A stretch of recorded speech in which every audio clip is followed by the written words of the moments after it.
شوفوا بقى عملت لكم ايه النهارده. عملت لكم هديه بسيطه قوي لعيد الام، شكلها تحفه وسهله قوي واي حد هيقدر ينفذها. تنفع هديه وتنفع توزيع للاطفال. تابعوا معايا الفيديو للاخر علشان تعرفوا انا عملت التحفه دي ازاي. هحتاج ورقه مقاسها 8 في 8، هتنيها كده وبعدين هرسم عليها نص قلب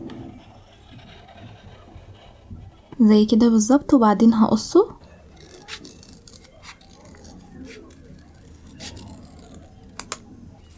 وكده. الباترون بتاعي بقى جاهز، هقصه على فوم احمر وقصيت منه 2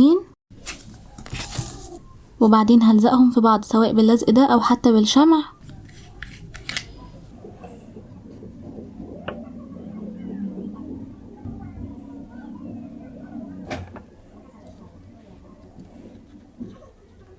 دلوقتي انا معايا قطن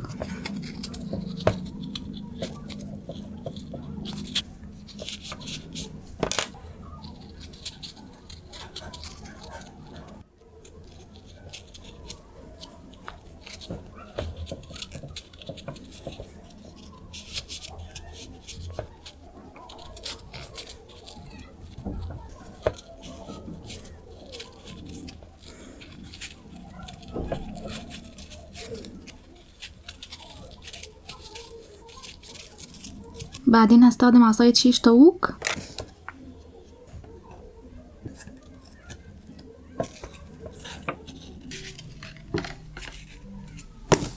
هستخدم البايب كلينر دي علشان ازين بيها الحرف بتاع القلب.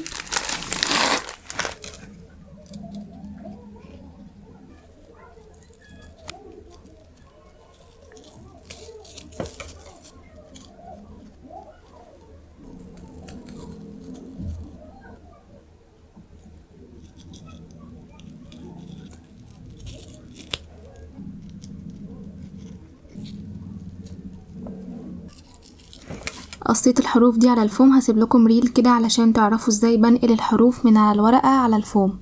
هجمعهم على الفوم الاحمر.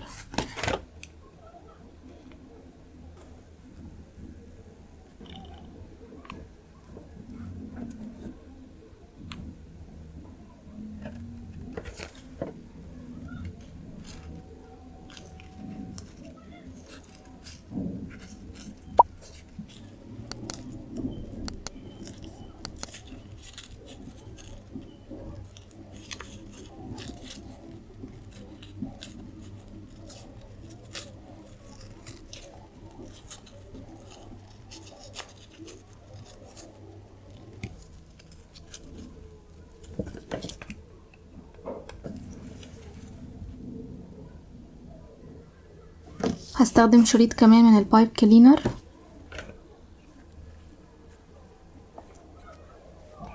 وهبدأ ألفه كده على العصاية.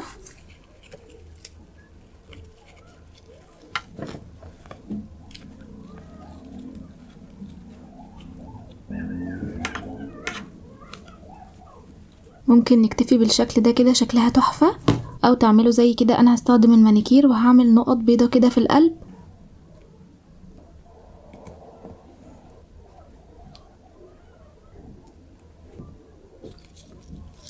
كمان هحط الفيونكة الصغيرة دي هنا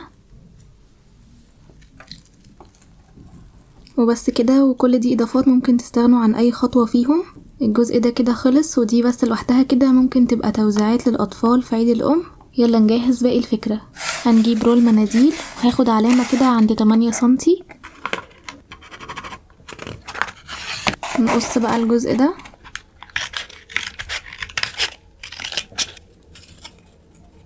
واي كرتونة عندنا كده وهنعلم حوالين الدايرة دي.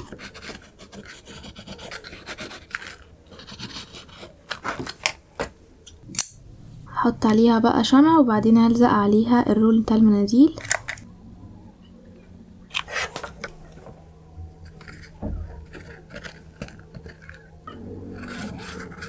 هغلفها بفوم مقاسه 10 في 15.5.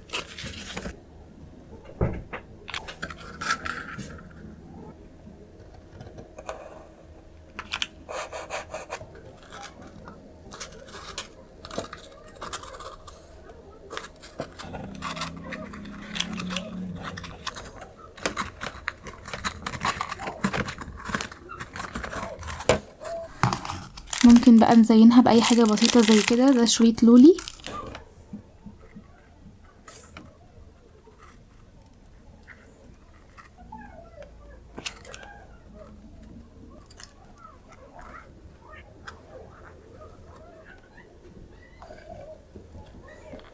ودي كمان بقت جاهزة.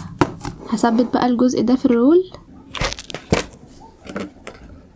شكلها هيطلع معاكم تحفة زي ما انتوا شايفين كده. هي لوحدها شكلها هدية.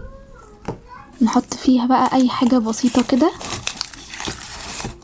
كده الهدية او التوزيعة بقت جاهزة. على فكرة ممكن كمان تستبدلوا القطعة دي او الجزء ده كده بمج، هيبقى فكرة حلوة قوي بجد. شكلها تحفة قوي وبسيطة. بصوا تفاصيلها كلها روعة. اتمنى تجربوها واتمنى الفيديو يكون عجبكم واستفدتوا منه. ما تنسوش لو عجبكم الفيديو تعملوا لي لايك وشير، ولو انتوا اول مرة تشوفوني ما تنسوش تعملوا لي سبسكرايب لقناتي على اليوتيوب.